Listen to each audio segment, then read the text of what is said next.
Do you want to quit alcohol on your own and without using $20,000 on rehab services? I even think that it can be beneficial for you if you don't go through rehab services. And with this system that I will introduce you, I have been quitting 5 different addictions successfully, and I truly believe that anyone can quit alcohol with this system. And this system is not going to only help you to quit alcohol, but it will help you to change yourself and your life fundamentally. So let's begin. First, I want to give you a little note why rehab can be not beneficial thing for you. So in rehabs, they have this thing called relapse culture, and in relapse culture, they think that relapse is the worst thing that can happen to you. And I think in the rehab, they think that sobriety is about the absence of alcohol, and they dedicate their whole life to be without alcohol.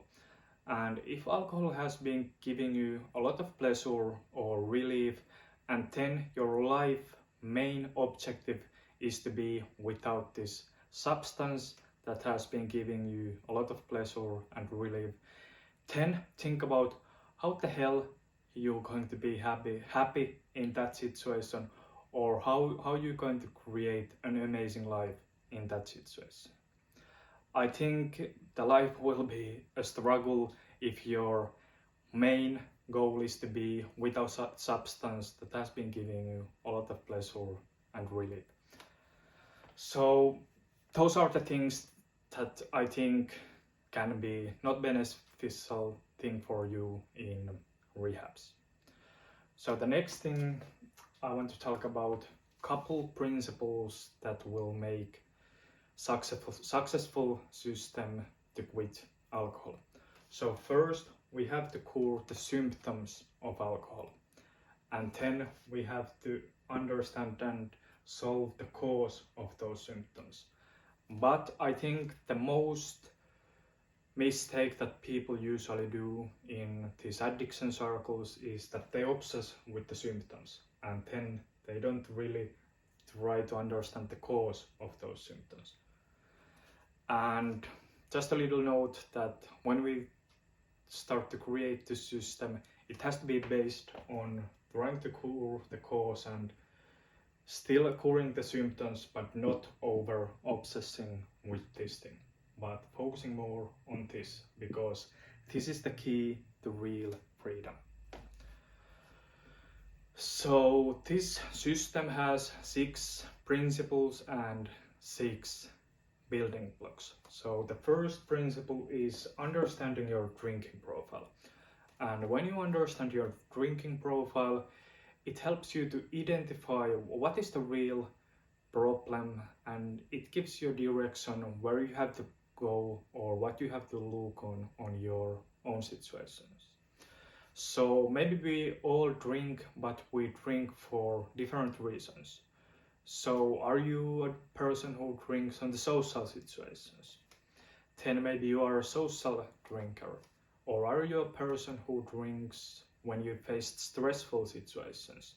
Then maybe you are the stressed drinker. Or are you a person who drinks on the weekends? Then maybe you identify as a weekend drinker. So basically in these 3 profiles, the problem has the same nature, because it's all about psychological dependence. You think that when you drink you are a better socializer, or when you drink it reduces your stress, or when you drink it's the way to keep fun on the weekends. So usually in these 3 profiles the cause is some kind of limiting belief. And when you solve this limiting belief, and maybe when you create new rituals in your life, you can solve your drinking problem. And the last profile is alcohol addiction. So this is a little bit different and maybe deeper problem, and it's for sure the hardest profile. But if you have patience and you know what you are doing, it's not that hard to solve. So addiction usually fulfills some very deep psychological need in the person's life that the person normally lacks. And if you use alcohol to escape from your reality or from yourself, then it's usually addiction. So that's the first principle. It's about understanding the drinking profile. And when you understand this, you understand the nature of your problem. The next is about understanding what motivates you.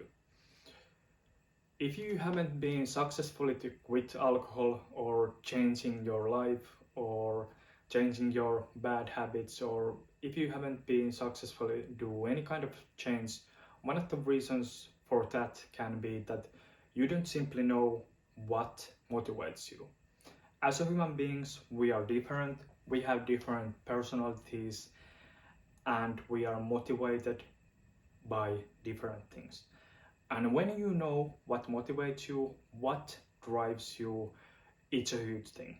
And it can help a lot in your sobriety and overall a lot in your life. And really, in my own experience, when I learned this, when I learned my own tendency, my life quality skyrocketed and my happiness went up. I started to find things in my life that I liked to do, and the changes in life started to be more harmonious, and I started to more understand myself.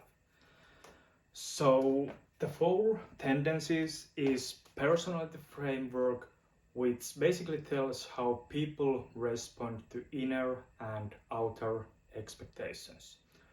So outer expectations are, for example, hitting the deadline in the work.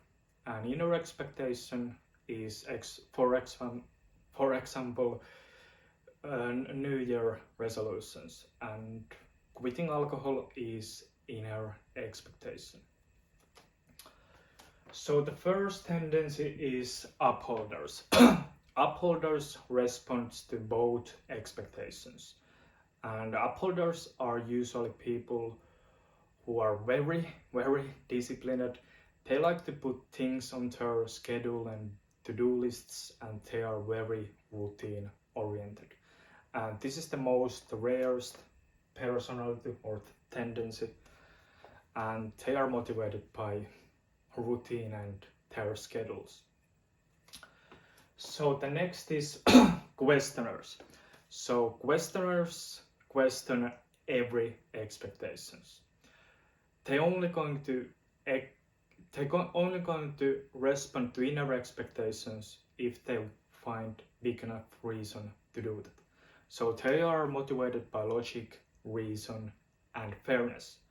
And their biggest question is the why. Why I have to do this? Why I have to do this? And if they find the why, they will be very disciplined and their life will flourish. So they are motivated by logic, reason, and fairness. So the next is obligers. Obligers are motivated by having an external accountability partner.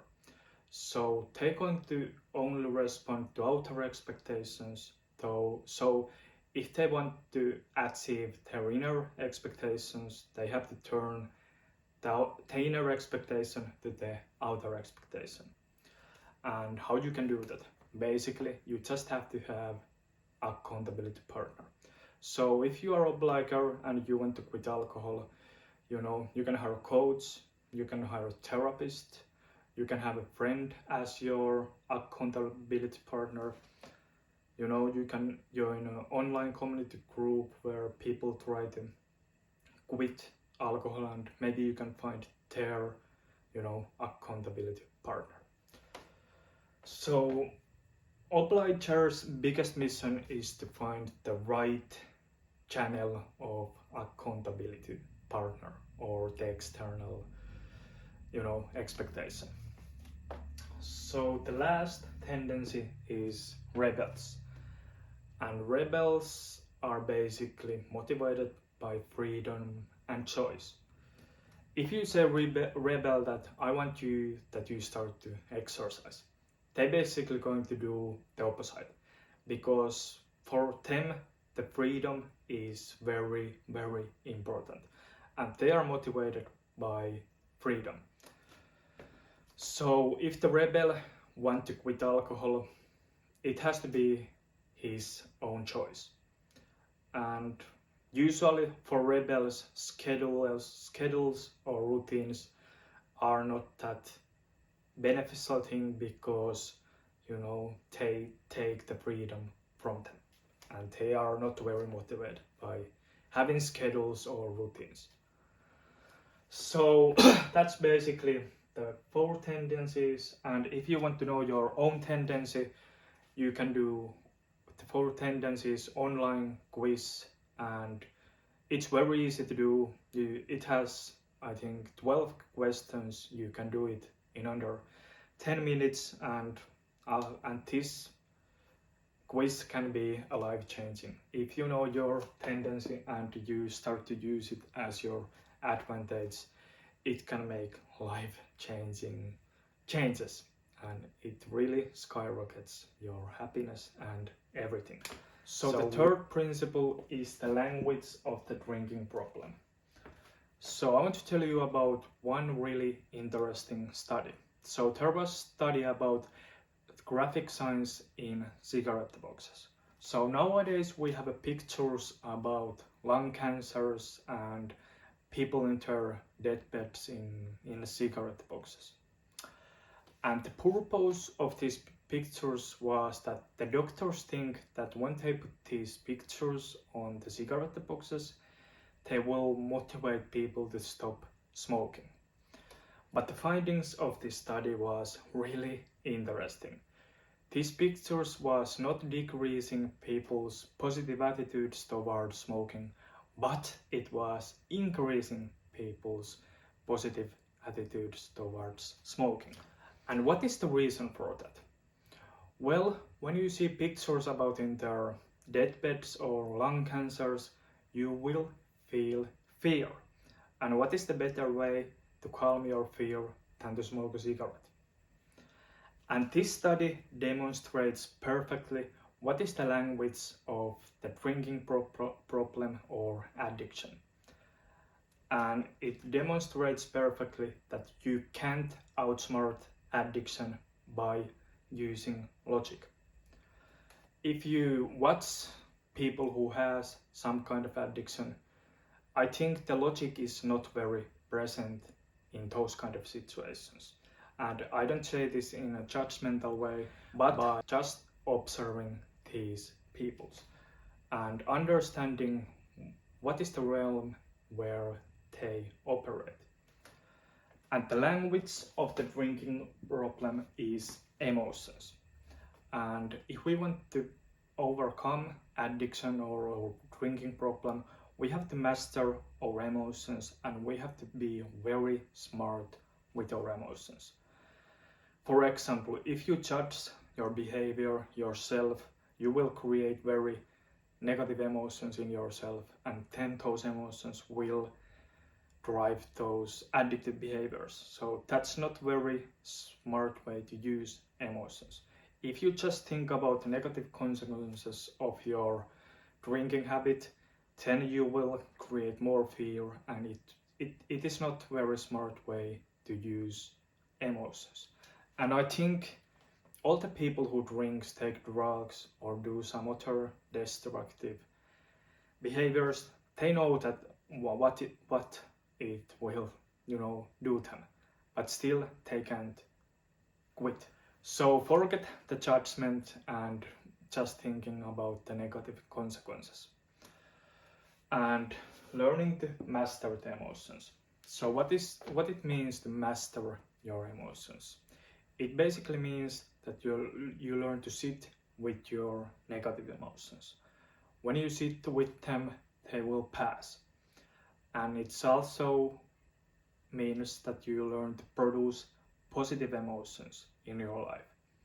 And when you learn to maybe remove and learn to sit with these negative emotions and produce more positive emotions in your life, then you have less need for the drink, and it will be way easier to be sober.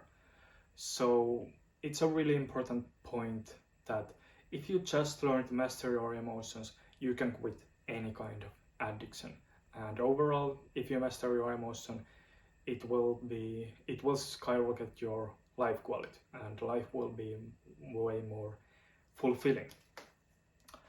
So the next principle is environment, and this is maybe the way to produce negative emotions, produce positive emotions in your life.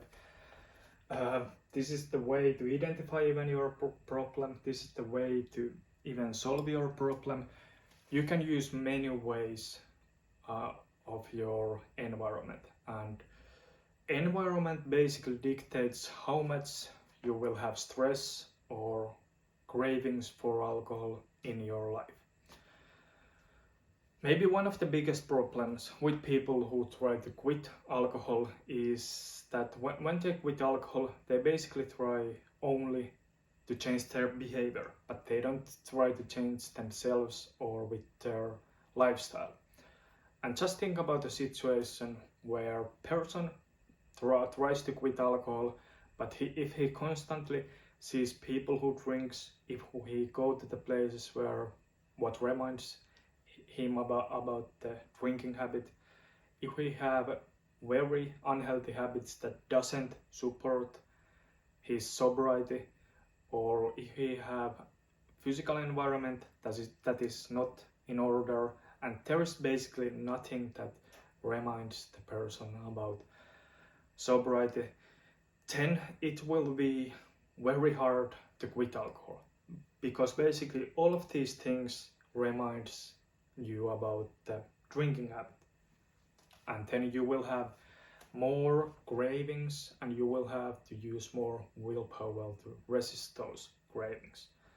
So just understand that alcohol is not only about quitting the behavior, but it's about changing your life in a new way that doesn't anymore support that behavior. So think about situation where you quit alcohol, you start to change your habits, you go to the new places, you start to create new relationships, your physical environment is in order, and there is something that always reminds you about the goal of sobriety. Then you will have way better environment for sobriety and the environment that supports sobriety. And this environment will create a very positive atmosphere in your life, and when you have good atmosphere in your life, then you will naturally feel better, and it will be automatically to be easier to be without alcohol. So be very smart with the environment. I think this is the maybe most impactful thing that can make or break your sobriety. So optimize this thing in a very good way. So the next is mindset. And maybe you think that how my mindset can have any impact on my sobriety. But it can have like a really, really big impact. Because think about this. Nowadays we have maybe thousands, hundreds of different programs to lose weight. But why it is that it's only small percent of people who succeed with those programs? Everyone has same strategies, but people have very different results. And there can be many reasons for that, but I would say that one of the reasons for that is that the people who succeed with those programs, they have the mindset that will support those programs. Because it's not the strategies that make people successful, but it's the mindset behind those strategies that make people successful and make people, and make strategies to work. And usually when people approach sobriety, they think that quitting alcohol is hard. They think that life without alcohol will be a struggle. And with those mindsets, it's very hard to succeed with sobriety. Because just think about, if you try to be without alcohol, but you have a belief that the life without alcohol will be a struggle, then your reality is in conflict, and it will be very hard to create sobriety in that kind of situation. So it's about changing your approach for sobriety. It has to be something, or should be something, fun and inspirational. Seeing quitting alcohol as gateway to start an amazing life or creating something new. And when you shift your mindset, you start to feel differently, and when you feel differently, you will take different actions. And the last principle of this system is replacement.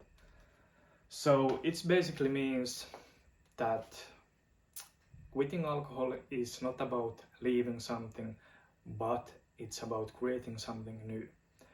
Bring something new into your life when you quit alcohol. And it's also having some end outcome in your sobriety. What you want to achieve through this process. It can be, for example, creating amazing health, improving your relationship, or starting a new business, career, starting new hobbies, or just creating a new lifestyle. But have some end goal what you want to achieve after this sobriety. And if you try to quit something but you don't bring anything new into your life, then you will constantly think about drinking, because you don't have anything else to do. So in that situation, it will be very hard to quit alcohol. And also there is problem frame and outcome frame. So for example, quitting alcohol is problem frame, and you basically focus on the problem, and how you frame the thing affects your attention, and your attention basically influences your emotions. And if your attention is filled with the problem frame, with quitting alcohol, then you don't going to experience a very quality emotions, but have the outcome frame. So it can be that you focus on the sobriety, on the creating amazing health, or whatever you want from this sobriety. But the main principle of this principle is that in the same time when you quit alcohol, bring something new into your life. Don't see quitting alcohol as the end, but see as the beginning, and bring something new energy into your life. So that's basically the system, how to quit alcohol on your own without using 20k on the rehab services. So thank you for watching this video, and bye bye.